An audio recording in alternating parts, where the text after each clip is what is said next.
If you're a fan of the Netflix series Last Chance U, then you'll know that Independence Community College was featured in seasons 3 and 4. And today I'm bringing on the head coach who was featured on that show, Coach Jason Brown, to talk to us on this bonus episode of The Game Time Guru.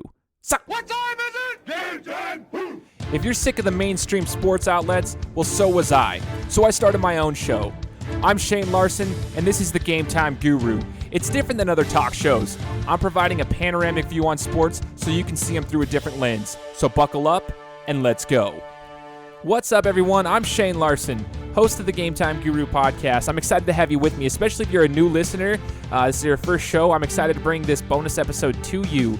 See, I'm a huge fan of Last Chance U, the Netflix series, and season 4 is about to launch. I thought, what better way to get this, launch started than to bring on Coach Jason Brown from Independence Community College, who was featured in seasons 3 and 4 of the show.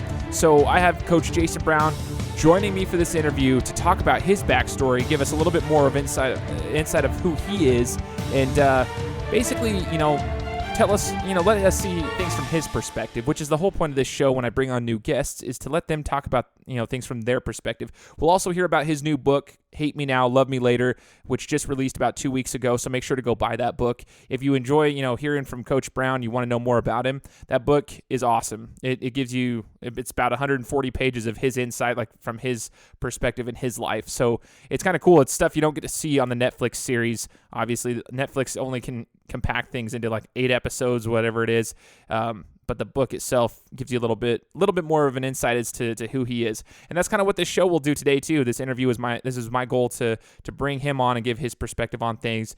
If you guys like this interview, please leave me a review on Apple Podcasts or whichever podcast platform that you're listening to, and please subscribe to the show. It's free to subscribe to my podcast. I hope you guys enjoy it. I try to bring on guests every week and talk about all things sports related. Just bring on different types of people within the sports industry to give everybody a different insight as to, different sports and deliver that panoramic view on sports so you can see them through a different lens. So I don't want to keep you guys too long in this intro. Just make sure you subscribe to my show, but I hope you guys really enjoy this episode with Coach Jason Brown. Guys, I want to welcome onto the show today the man, the myth, the legend, the man who was from Independence Community College on seasons 3 and 4 of Last Chance U, Coach Jason Brown. Coach, thanks so much for taking the time out of your schedule to join us. Hey, always a pleasure. I appreciate you having me. For sure, and I'm so glad to have you with us, Coach, because I love the series Last Chance U. I love that show, but I'm well aware of the fact that the media will portray people in a certain way to try to get viewership and stuff like that. So I wanted to bring you on to kind of teach us about yourself and let us know more about you as an individual. So let's start with your days as a player all the way up until coaching at Independence Community College on Last Chance U. Yeah, it's shoot. Been a long journey, man, to be honest. So I started playing at early young age, man, and went to high school and went from there, man. I had a scholarship opportunity at the University of Indiana and as a Prop 48, didn't pass the SAT. I ended up didn't work out for me. I had to go the JUCO route, man, and went to Compton Community College where I was a junior college All-American and ended up signing with University of New Mexico, man, at the time, and ended up not having any Division I clock based on academic clock status. So I ended up having to go to a Division II school in Kansas called Fort Hays State, so the western side of Kansas. So I've been all over the state of Kansas, man, and went to Fort Hays State and had a good run there and had a free agent shot with the Chiefs and played arena football in Europe and had a run there. And I said, you know what, I think I lost the love of playing after a while, and I went back, finished my degree, and started getting into coaching, man. And I went to my alma mater, Artesia High School, and coached the freshmen and coached a guy by the name of Orlando Scandrick, who's been in the NFL quite some time now.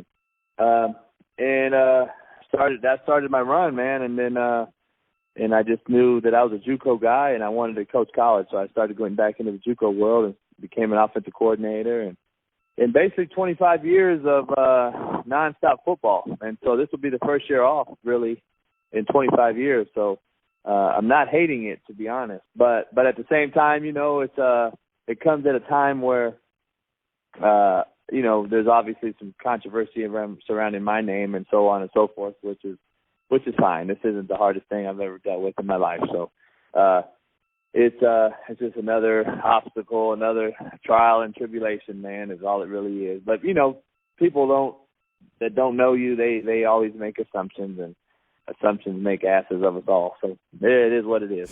For sure, man. It is what it is. But, that's why I'm happy to have you on the show, Coach, because it's true. Like, people will make assumptions, and the general public is making assumptions of you based on a TV series. Like, that's what's crazy to me. It's only a couple hours of footage for an entire year's worth of, recording and a season that has so much, like, every day. Like, you work, one day of work is longer than what that entire series portrays as far as like hours of footage, which is crazy to me that like people will make an assumption based off of that show, but they have to make it dramatic and stuff like that. And it's unfortunate that they'll do that, but I'm glad you're on my show to give your perspective. Now, you also mentioned Orlando Scandrick. That's my fellow Boise State guy. And I'm a Dallas Cowboys fan, and he was there for quite some time, but I graduated from Boise State, been born and raised in the Treasure Valley here. So a lot of my listeners from Boise will recognize that name. So glad you name dropped him. I did not realize that. Until I actually read your book and just spoke with you here. So Orlando Scandrick's big name around here.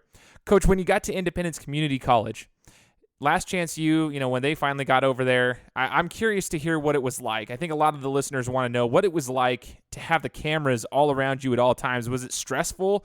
What was it like to have to coach with all that around, especially with the kids? These young kids want the cameras on them too, and they'll probably want to act like it's Hollywood and whatnot. So what was it like having those cameras around you? Yeah, I don't mind the cameras, man. I never did. Even when they called me to talk to me about doing the show, I really didn't want to do the show originally. I didn't know much about the show. I knew they filmed it over in Mississippi, and I didn't know much about it. And I was like, end of the day, though, who am I to take opportunity away from young people, young coaches, and the marketability piece? I said, you know what, screw it, let's do it. And so Greg Whiteley and his crew came in, the producer of the show, and came in, and I thought it was an instant hit. We hit it off instantly, and Greg, great people, man. His whole crew was great the whole couple of years, and still are to this day, and obviously still talking to me, obviously, with the new controversy. But, it was a great run, man. And it wasn't the cameras that were my worry. It was always the microphone. And I knew who I was. I knew that I was going to be myself, and that's what I had to be with the kids that I recruited, because the kids I recruit are broken. And people don't realize that, and they don't know what it takes to fix a broken human being. And so I should be a damn psychologist, to be honest, or a psychiatrist, not a damn coach. But, I think people see that on the outside in, and they just see this guy yelling and running around and looking crazy. I mean, they don't know me, man. They don't know what I do for those guys off the camera or off the field, and that goes for staff and players. So, only the real people know that we're in there and understand that shed the blood, sweat, and tears with me, And so people were going to judge you, man, when you become a public figure, and I found that out rather quickly. And I have the most respect for actors and music people and all those guys now, because I see why they are how they are, because it's just it's crazy how people just depict you and start making false claims about you and they don't even know you. So it's a shame that grown folks do that, but it is what it is, man. And people want to be famous now and get their name on Twitter, Yeah, for sure. And I think it's interesting that you brought that up, Coach, because last week when I spoke with Zach Smith from Ohio State University, the coach that was released, he was fired after the report came out from Brett McMurphy about this and that, and we won't get into the nitty gritty of that. That's in a different episode of mine, but basically what he was saying is like, someone can come out with a report, whether it's, accurate or not, and people just run with it. They sure as hell form their opinions off of stuff, and they can say whatever the hell they want, basically, and they don't have to face any repercussions for it. They can just say what they want. That's the world we're living in now, and nobody has to be held accountable for those words, and it's crazy. And it's happening to you as well. I see it on social media, and you just talked about it. But I'm curious, how do you, Coach, specifically, I guess put on the thick skin so that you can stay focused on your ultimate goal while all this criticism is being pushed your way? Man, I light a cigar and drink some whiskey. That's how I handle it, because it's comical to me. I don't know.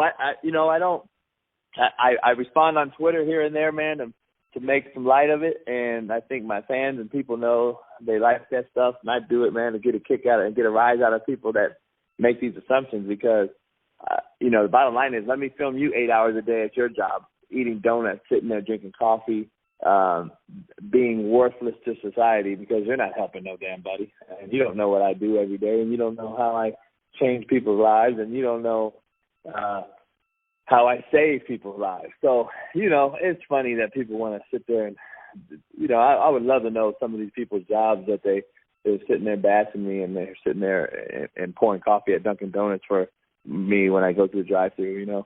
That's the funny part about it. That's what most of these guys are. And they're internet cowards, man. It is what it is. None of them are going to come to my house and tell me nothing in my face. I mean, everywhere I've been, brother, to be honest, I've had 100% great reception. And that's all that matters to me. Nobody talks to me crazy in my face, and it's only the fake pseudo names that people create online. Johnny from Australia who lives in Independence, Kansas, talking about, how bad of a person I am. You know what I mean? I mean, it's just the society we live in now, man. And when I tell the truth, people don't like it, and truth hurts. And so, I guess I ruffle people's feathers, and if that's what they think, so be it. But as long as I know, the kids know I do them right, and the coaches and the people I come across know I do them right, then that's all that matters to me. I sleep well at night. Trust me. Totally. And, Coach, you mentioned that you're well-received pretty much everywhere you go, and we know that you just recently resigned from Independence Community College, and you just even mentioned it yourself earlier that this is your first year in the last 25 that you're not either coaching or playing. So it's your first year off, and I'm just curious though, outside of the nonsense that's happening on social media and the so-called haters that come at you, what was your overall experience like in Independence, Kansas, over there with the community? Were you well received? Did you feel that you were part of that community? Yeah, my time in Independence was great, man. I had no ill will. I was there yesterday, contrary to belief, man, I ran across a couple people I knew, and people there that I thought we had a great relationship, man, with a lot of people, man, especially the important people in town. We had great relationships. They helped me build a turf field. They helped me get a weight room. They helped me do a lot of things that place had never done. So it was a handful of people, man. I mean, we were talking yesterday, 95% of the town, I believe, liked me. I think it turned into 90% because 10% of these so-called haters were really 5% times a fake name. So take 5% of these haters and they made a fake the name, so that became 2, and they became 10% of the population because it's really Johnny, but he's also Johnny and Freddie. So it's it's unbelievable, and that was found out. So it's sad, and so people make up names to fake who they are, to say that, let's get rid of this guy because he cusses, and we're in the Bible Belt and we can't cuss because, God forbid, if Nick Saban cusses, let's fire him. But, it is what it is, man. I like the time there. I thought the people were good, man. There's just a handful of toxic folks. I mean, that's really what I call it. There was some toxicity there, and there was it's just unfortunate, man, because, I think most of the people there welcomed me. They liked winning. They liked what I did in the community with the kids. There wasn't nobody getting arrested. Our kids were graduating at the highest rate of any junior college in America. We earned more scholarships for Division I kids than anybody in America, 101 kids in 3 years, which was a national record. 40 of those kids went Power 5. I mean, there's nobody close to that. And we had the highest GPA among football playing junior colleges, and that's at a higher percentage also because we had 200 kids we were basing that off of when everyone else was basing it off of 60 kids or 75 kids. So, when you do the GPA on 200 kids, it's going to drop, and ours was still hovering around 2.7 every year. And so, that's a feat, man, that I'm proud of, and we made history there, and you can't take it away. Independence is now globally known. The Jayhawk Conference is now globally known, and unless you were a football coach, you didn't know what the Jayhawk Conference was, and you didn't know about any of those teams. And now that conference is known, that it's probably the best junior college football conference in America. And I have no ill will, man. It's just unfortunate that a few bad apples ruined the whole bunch, and they pushed enough people to say, let's get rid of this guy. He's too boisterous. He's too honest. He tells the truth, and we can't handle the truth. And we want to stay Mayberry, and that's what it is. So let's be Mayberry, and let's go back to our status quo of being crappy and letting kids not succeed. I don't know. So that's all I can say. Totally. And Coach, I have a mad respect for you because the stuff that you go through and you're still able to hold your head, up high and just, go through it and still continue on with life, the average human being would probably fold under the pressures that you have. And so it's cool to see that you're able to do that. And so it's actually really inspiring, to be honest. And I've been a fan of yours since the show started, season 3. And then I kind of, just researched who you were and found out, like your coaching background and stuff like that and your playing background. And I was just like really intrigued by your story because it's unique and it's you're one of those coaches that have played and you've been through some stuff, so you can relate to your players. And I've talked to a lot of kids, Coach, that have gone through the JUCO route, and it's a tough route to go. Like you said, you're dealing with quote unquote broken players, and sometimes that's hard. It takes a unique individual like yourself with a unique background to be able to relate to those players. That's a tough job to take on. Not everybody can do it. Not all coaches can do it. And I'm curious, what is the most rewarding thing about coaching at the JUCO level, and what would be the most difficult in your opinion? The most rewarding, man, is making sure these kids survive the streets and graduate and go to college. The single most rewarding thing about coaching, period, is my kids don't go to jail when they leave me. They don't get kicked out of schools when they leave me, and they graduate when they leave me. And that allows me to sleep at night. Not wins and losses. I can give a crap about wins and losses in junior college. Nobody cares anyway. Nobody's going to remember that we went 2-8 this year in about a year. Nobody's going to remember. Who cares? They're going to remember that Alabama lost to Clemson. And that's all they care about. It's the Division I bowl rings are what matters. Junior college is about molding these cats and turning them from boys into men. And people don't realize that. They don't know what I do. And I do it better than anybody in the country. And it's a fact. And my kids graduate at a higher rate. They graduate faster than anybody in America. And they go to school, and they don't get thrown in jail. They don't get kicked out of school. Call these guys. Call the head coach at Arkansas. Call the head coach at Tennessee. Call the head coach at Colorado. Those guys will tell you. How about we call Kirby Smart about Jermaine Johnson, or call Cal and ask about Coy Dane. I mean, those guys are at very prestigious programs, and when's the last time Independent sent a kid to Cal and Vanderbilt in the same year? Those are probably two of the hardest schools to get in the country, a little less for a junior college kid to get into. That happened with two of our kids this year, along with Jermaine going to Georgia. So, people talk all this stuff, but they don't have any facts. They don't know anything that what we do. They don't know that they come from a single mom that had nothing, and the kid is, living in a car half the time, and, comes to my school with a baggie, with a white T-shirt and a pair of underwear in it.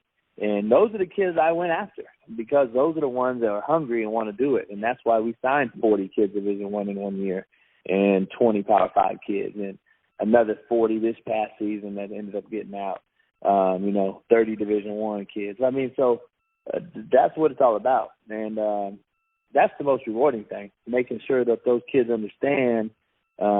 That's why I coach them as hard as I do at an accelerated rate, because the bottom line is, the real world's going to hit these guys in the mouth real shortly. And if they are late to school, or if they're late to work, or they miss work, they're going to get fired, man. And I've been telling people that, and that's why I'm like I am on my coaches and my players, because they'll never get a D1 coaching job if they're late, or don't handle the business, or don't turn over rocks and figure it out. And they're never going to get a real deal job as one of these young kids, especially the African-American kid in this day and age, and be late or miss something. They're going to get fired, and they don't have a lot of leeway. And so, we're a piece of meat in the meat market, man. The truth of the matter. And so, I tell them the truth, man. And the kids that believe me and buy in are the ones that are DJ Williams at Utah State, who's an All-American, who's going to get drafted, and Delrick Abrams, who's going to get drafted, and Emmett Gooden, and Rakeem Boyd. Those are the guys that bought in, and Jermaine Johnson, Coy Dane. Those are the guys that are going to get drafted next year. And we'll probably have 15, 20 dudes go to the NFL off the last two shows, which will be another record. So It is what it is. I'll be fine with it. For sure. And, Coach, you just mentioned a couple awesome players right there, like big names. Do you still stay in touch with a lot of your former players as much as possible? Yep. A lot of them wrote quotes for me in the book, and, we talk on social media as much as we can. They're busy in camp, and, I'm busy smoking cigars. So, it's I don't want to bother them, but, yeah, we stay in touch, man, and we throw shade at each other. Calvin Jackson, who I think is another draft pick next year at Washington State, who was a great kid to coach, and he's gonna have a breakout year at Washington State receiver. We always messing with each other, and so many guys, man. We got so many guys that we sent out in a short span of time that, the most rewarding thing is when Jeremy Pruitt calls me or Kirby Smart or whoever and says, "Baby, your kids know how to act, man. They know how to go to class. They know how to work out. They know how to do this thing." And that's all that I care about, because we do the 5 a.m. weights, and we do the study hall, and we do class checks, and we do the mentoring that a parent would be doing if they were there. And I'm basically an extension of their parents, man, away from home, that tells them the truth and breaks the harsh realities of life down to maybe a few F-bombs. But, hey, so what? Their mom's calling them that every day. They don't get it. The general population, people reading me on Twitter, they don't understand that. So, I never had a mom call me and say, "Coach, you're too hard on my kid." They call me and say, "Coach, whip his butt for me." People ain't the kids' parents and the kids aren't crying about it. It's the haters online. You notice? Have you ever seen a kid bash me on Twitter? Not that I can remember, honestly. Because they haven't. Because my kids know the truth. You know what I mean? So, hey, it is what it is. The only kids that talk crap about me are the kids that got caught stealing at Walmart that I cut, bro. Those are the kids that talk about you. The ones that smoke weed and don't get it and steal and do stupid stuff and they get cut. And then, "Oh, Coach Brown hated on me." Yeah, I did. I hated on you. I made you smoke weed and steal at Walmart. This is what it is. I told them they said, you should play favorites. I said, I do. I'm favorite to winning, and I'm favorite to doing right. Exactly. Coach, that's what I respect about you, though. I think a lot of people can see that now, especially just in the last 20 minutes of talking to you. Is just you're real, you're authentic, but you're also a genuine individual who cares about your players and cares about their well-being outside of football as well. So I respect that. Now, Coach, I'm curious, in the last little bit since you've resigned and you're no longer coaching at Independence Community College, what would you say has been the biggest thing that you have learned since then during this time? I don't know. That's a good question. The thing I've learned is probably, I was the youngest head coach in junior college at one point at Compton College, and I learned that my mouth and my youth kind of ran its course and got me in trouble. And so I never regret anything, but at the same time, it's like, there's things you do that you wish you could have had back, or if you call it regret, so be it. But, I guess, when you're a public figure, which I had never been, so I didn't know the rules to that game. It's a different game for me. But, I probably learned, okay, now if I take a job, I probably can never text message a kid again in my life. I can probably not even. It goes for texting coaches too. Probably can't do it because we're living a generation, man, where the locker room, the football locker room, is not an intimate place anymore. And when I played, it was. And so I guess the thing I took away from this is I don't know if coaching football is for me anymore. And to be honest, that's what I probably took away from it. I'm not yearning for it right now. I'm enjoying the time off. I'm trying to figure out my next move, write the book, maybe do some speaking engagements, help mentor some coaching staffs around here in Southern California. I don't know. But basically what I've taken away from it is probably that, sometimes you need to reflect and look back at things, man, and take a deep breath. And that's what I'm doing, man. And other than that, I think, everything I did, I can, hold my head high about it. I don't have any regrets as far as the way I am, because the way I am is the way I am, and I'm not going to change for anyone. I think my reputation precedes itself. More kids are playing college football under Coach Brown than anywhere in the country, and so that's all that matters to me. For sure. And Coach, to finish up, let's talk about your book real quick. I just finished it, bought it last week, ended up reading it in 3 days. One of the fastest books I've ever read before. It was awesome. I loved it, but I want you to tell us a little bit about the book, give us a little background on it, and where can we find the book if we want to buy it? Well, it's on barnesandnoble.com. It's on amazon.com. I think it was number 1 new release at one point, and then it dropped to like 12, and then yesterday it was back to number 2.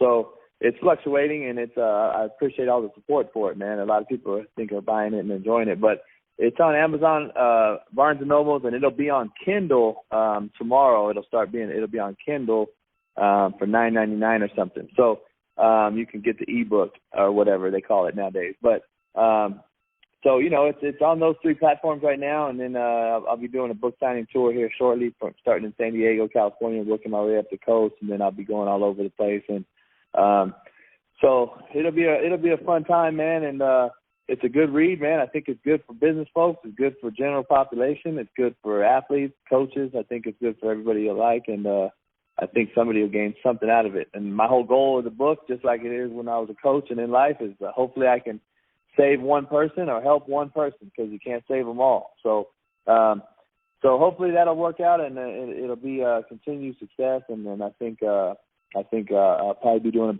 a second book here shortly after all this crap's done with. Awesome, man. Guys, the book is awesome. Go find the book, buy it. We need to promote this book. It's awesome. Show Coach Brown some support. And, Coach, once again, thank you so much for joining me on the show today and giving us your insight. And I know, last chance to use season 4 is about to hit. I know you're crazy busy, but I just really appreciate your time and, sharing your experience with my listeners. Thank you so much. Hey, no problem. I appreciate you having me, brother. Good luck. For sure, man. And for all my listeners out there, if it's your first time listening, I appreciate you tuning in. I hope you enjoyed the interview, and we'll be coming at you with episodes every single Friday, and from now and then we'll have a bonus episode just like this. So you guys take care, and we'll talk to you next time. Guys, thanks so much for listening to another episode of my show. Now, if you could go and do me a favor, head over to iTunes, give me 5 stars, and leave me a review, it would be greatly appreciated. Thanks, guys. Appreciate your support.